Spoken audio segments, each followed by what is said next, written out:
If you walk into an American grocery store and say the wrong thing to the cashier, it can be incredibly embarrassing. People will look at you, you will freeze, and you won't know why. That happened to me. My first week in America, I walked up to the cashier and said, "I want to buy this." Oh no, oh Mark. She looked at me like I was being rude. I didn't understand why. Yes, and today we fix that. This is a real English lesson for everyday English at the grocery store. We will go slow, we will practice, and at the very end, I will give you one secret magic phrase. Use it and you will never feel embarrassed again. One phrase? Just one? One, but you have to stay until the end to get it. Now let's start. Okay, Mark, you are at the checkout. The cashier scans your items. What do you say? I want to pay now. Stop. Never say I want to a cashier. It sounds like a demand. It sounds rude, even if you don't mean it. Really? Just 2 words make me rude? Yes. Here is the rule. Replace I want with can I get. Say it. Can I get? Okay, that feels different. It is different. Can I get cash back? Polite. Can I get a bag? Polite. I want a bag sounds like a complaint. So, can I get is my new best friend. Your new best friend. Write it down. Now, the cashier asks you something. She says, "Did you find everything okay?" What does that mean exactly? She is asking, did you get everything you needed today? She is being friendly. She does not want a long story. So, what do I say? 2 options. Option 1, everything was fine. You say, yes, thanks. That's it. Short, happy, done. Yes, thanks. Okay, that's easy. Option 2, you could not find something. Don't panic. Say, actually, I couldn't find the olive oil. She will help you or call someone. What if I say I don't found it? That's the mistake almost every beginner makes. Listen carefully. It is I couldn't find it, not I don't found. Practice that slowly. I couldn't find it. I couldn't found it. Perfect. Right now, you are probably trying to translate this in your head. Stop. Just use this phrase. I couldn't find it. 4 words, that's your whole job. Now, here is where most beginners freeze. This is the moment. The cashier says, "Would you like paper or plastic?" Oh, I know this one. I want plastic bag. Mark, no. Again? 2 problems. Problem 1, I want. Problem 2, you forgot a. It is a plastic bag, not plastic bag. Can I get a plastic bag? Excellent. That is perfect. Or you can say, plastic is fine, thanks. That sounds very natural, very American. Plastic is fine, thanks. I like that one. This is what I call the smooth reply. Short, polite, sounds like a native speaker. Use it for yes or no questions from cashiers. Paper is fine, thanks. Cash is fine, thanks.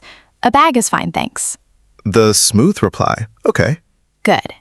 Now, what happens if the cashier asks you this? Do you have a rewards card? A rewards card? Sometimes I don't have one. I just say no. Just no on its own? Is that also wrong? It's not wrong, but it sounds cold. You sound annoyed. You sound like you don't want to talk. Add 1 word. Say, no thanks. No thanks. Just 1 word different. 1 word. Completely different feeling. The cashier relaxes. The interaction is smooth. That 1 word does a lot of work. Realizing English is so much about feelings, not just the words. Exactly. That is the most important thing you have said today. The words are easy. The feeling is the hard part. Okay, now something happens. You are almost done.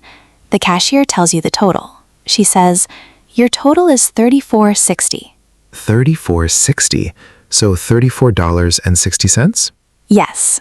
Cashiers say it fast. They drop the word dollars. So $34.60 means $34.60. What if I don't hear it clearly? You use your polite escape phrase. Repeat after me. Sorry, could you repeat that? Sorry, could you repeat that? Beautiful. Native speakers use this every day. It is not embarrassing. It is polite. You can also say sorry with a rising voice. Just 1 word. Means the same thing. So if I miss something, sorry, and she repeats it. She will always repeat it. Always. Americans do not get angry when you ask. They get a little uncomfortable when you pretend you understood and then give them the wrong thing.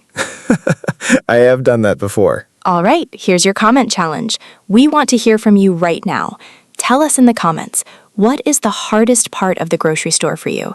Is it understanding the cashier? Is it asking for help? Write your answer down below while we move to the final secret. Yes. Tell us. We read every comment. Okay, Mark, final section. Last situation. You are paying. You give the cashier your card.